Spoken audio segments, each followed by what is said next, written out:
Hello, what's up? Welcome back to my channel, or welcome if you're new. Today I'm going to be doing kind of a day in the life vlog. I actually filmed one yesterday, but I had so much that I wanted to include in yesterday's vlog. I just never got to include everything.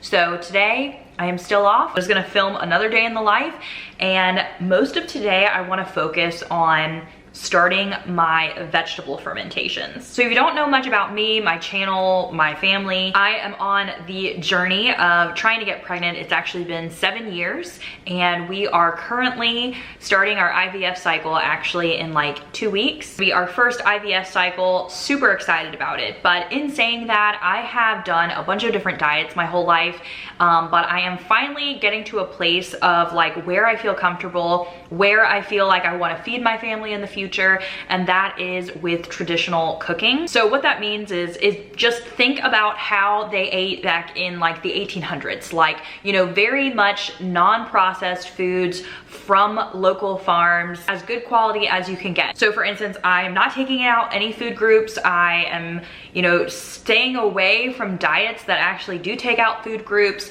I'm incorporating everything, but trying to make it the best for my gut. So in saying that, a lot of times in the old days, they would eat grains, they would eat wheat, but they would soak a lot of them in order to make them easier on digestion. They did a lot of like homemade bone broths, raw milks, grass-fed cheeses, all that kind of stuff. So that is what I'm focusing on, and I get that inspiration from, it's called the Weston A. Price Foundation.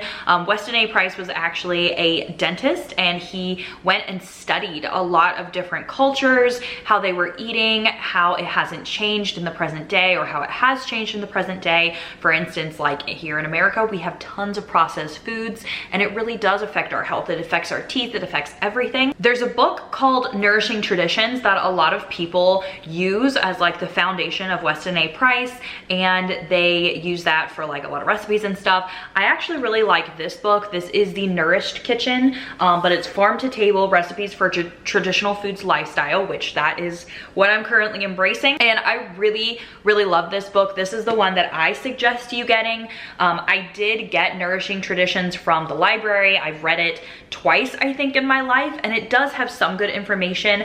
I just feel like it's a very large book. It just doesn't have a lot of recipes that I would personally be making. It has, you know, not really any pictures or anything, whereas this book is very informational, but also has beautiful pictures, has tons of recipes that I want to make. It focuses a lot on like organ meats, and I want to start cooking more of those. She does raw milk. She shows you how to make yogurt and cheeses, sourdough breads, fermenting vegetables. So absolutely love this book. I'll have it linked down below in my Amazon shop. I do have some sourdough here. I've been feeding my sourdough with einkorn wheat, which is the not modern day wheat. So it's like the wheat that hasn't been touched, hasn't been changed. And a lot of people that say that they have like celiac disease or might be sensitive to gluten usually can stomach einkorn. It's easier on the gut. It's actually higher in protein. This is the brand that I usually get. This is the Jovial brand,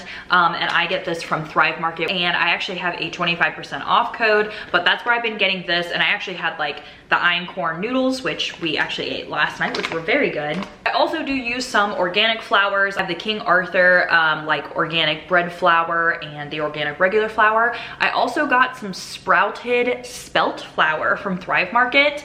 I believe that she uses that in one of her recipes, and that's why I picked it up, but I have not made it yet. She has a whole wheat and spelt sourdough bread. So it's sourdough starter, whole wheat flour, which the einkorn Jovial, they do make a whole wheat. I think I have a bag. And then whole spelt flour. Okay, so my main concern today is I got some cabbage at Aldi yesterday that was on a really good sale, and it looks beautiful. I want to make sauerkraut. So she has a recipe for fermented sauerkraut, and I actually did get some weights in order to weigh down the sauerkraut, and I got some, what is it called, like fermenting lids or something like that. Airlocks, I think is what it's called. I got those from Amazon. This will be my first time trying it out. So I'm gonna go ahead and make some cabbage.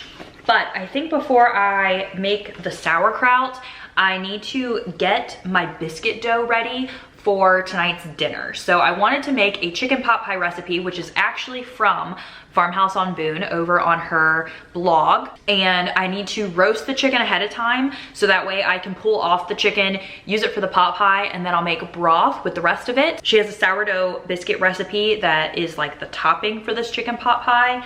And I believe that I should have gotten it done last night, but I didn't.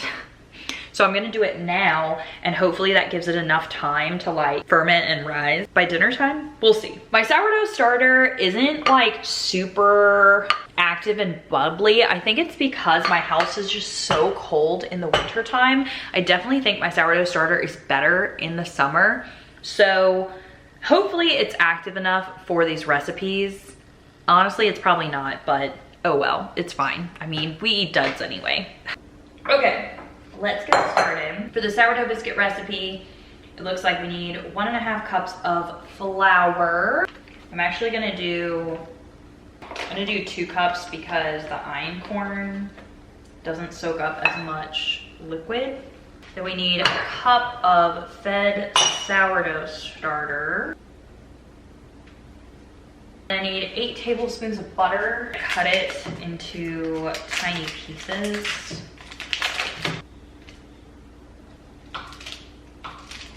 Then it looks like a tablespoon of honey, and then we let it sit. We don't put the rest of the ingredients in it. And I'm gonna use my hands to massage this together. Ooh, that feels good. I'm gonna let it like sit and ferment. It said 8 to 24 hours, which I definitely did not let it sit for 8 hours, so I'm not gonna have time. Okay, I'm gonna cover it with plastic wrap, and I'm just gonna set it on my stove since I'm about to turn the stove on and roast my chicken. It should get warm enough to ferment a little bit.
Packing my sauerkraut in the jars, but it's snowing outside. Do you see that? It's actually snowing like quite a lot.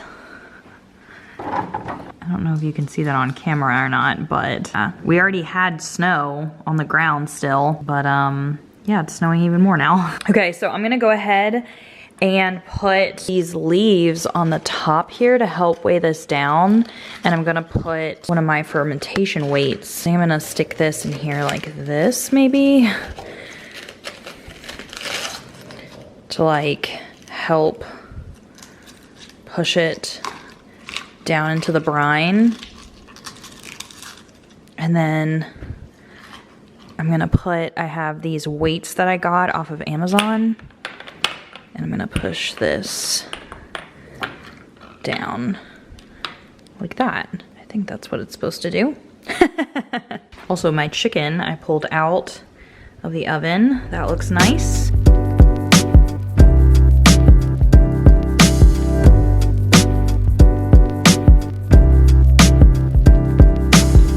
Because I knew I was going to be starting to ferment soon, I had bought the weights, which you saw they look like this. I have one left, so hopefully I can do the cucumbers in one jar.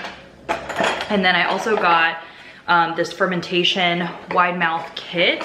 So it came with the lids that have the little holes in them, and then like the little fermentation like air, whatever they're called, air locks that I need to build. So I gotta read the directions here. It looks like I put the lids on the jars here. Get down here so you can see. These are the directions I'm reading here, so we're gonna try and read this correctly. So, all right, so I put the little silicone thing in the hole. Now you place this in. Place the valve cap, which is this, like that, I guess. Fill with water about halfway. Place top cap. Gases, bubbles created during fermentation. Jar is airtight and forces gases to escape through the air valve. More gases accumulate under the valve cap. Pressure rises, the gases forced into the water chamber. Gases escape through the water and eventually released from the pinholes on the top cap. Please make sure you add enough salt and brine to submerge ingredients and leave at least 2 inches of headspace between the brine and the lid. So that is what it looks like, the directions. This is what it looks like with it on. So I think that my sauerkraut is good enough.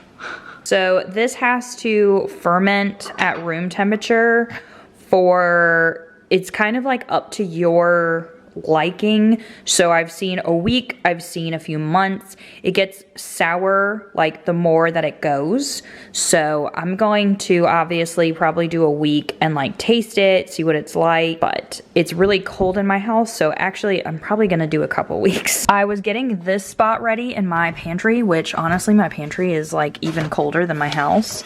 But I was going to put this space for my fermenting vegetables, probably put a towel down right here. So the airlocks were too tall for my pantry, so I just put them in here. I mean, hopefully that won't be bad. I mean, it's out of like the direct sunlight and hopefully that'll work. Okay, so because I have one jar left, one airlock, one weight left, I wanna make these spiced sour pickles with garlic.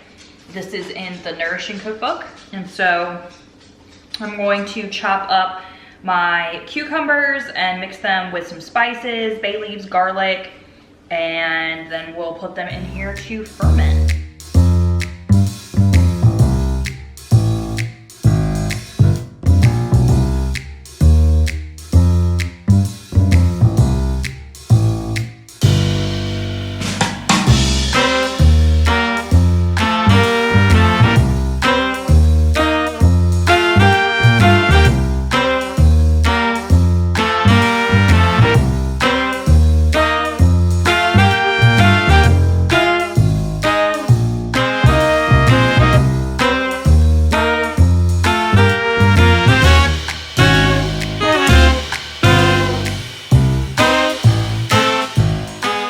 Okay, I feel like these just turned out so great.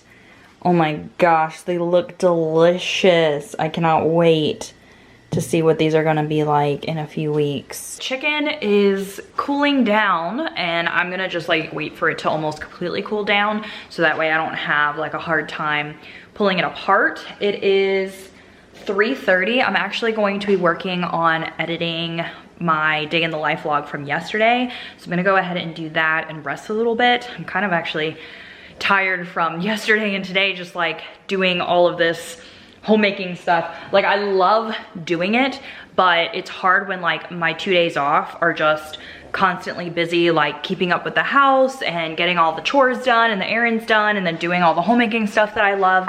It's not like a, you know, relaxation day from work, so it just feels like I'm constantly working. Okay, I've just been editing for a while. I'm not even done with my video yet.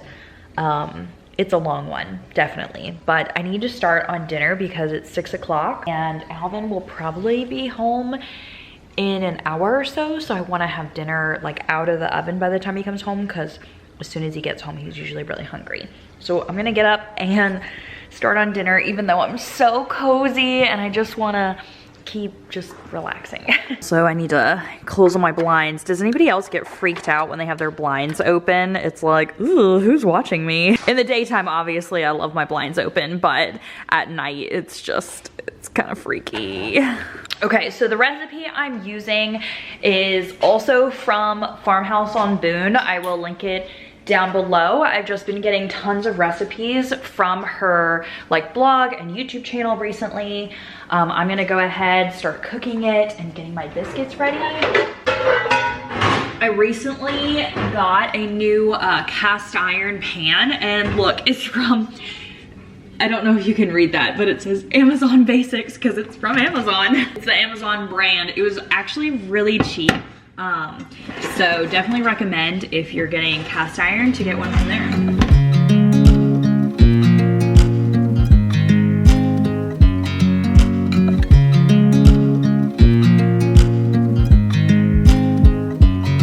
I watch you as you drive. Do you know I'm looking?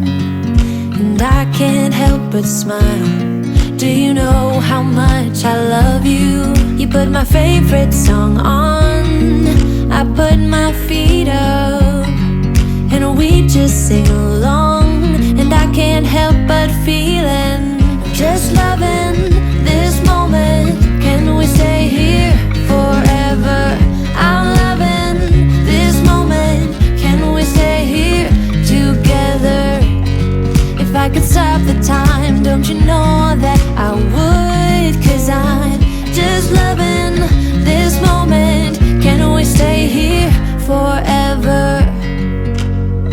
Forever. Forever. Forever. I watch you as you sleep. You don't know I'm looking. With you everything's complete. Do you know how much I love you? I put your favorite song on just to wake you up. When I dance around, I can't help but feeling, I'm just loving this moment. Can we stay here forever? I'm loving this moment. Can we stay here together? If I could stop the time, don't you know that I would? 'Cause I'm just loving this moment. Can we stay here forever? Forever. Forever. Forever. I'm loving this moment. Can we stay here forever? I'm loving this moment. Can we stay here?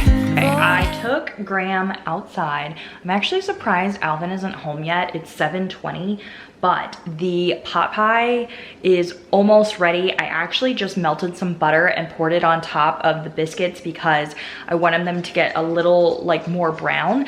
But while I'm waiting and while the pot pie is gonna like cool down and stuff, I need to get my steps in. I'm in a step bet. So I have to hit my steps today. And so in order to do that, I'm actually going to watch a show on my phone.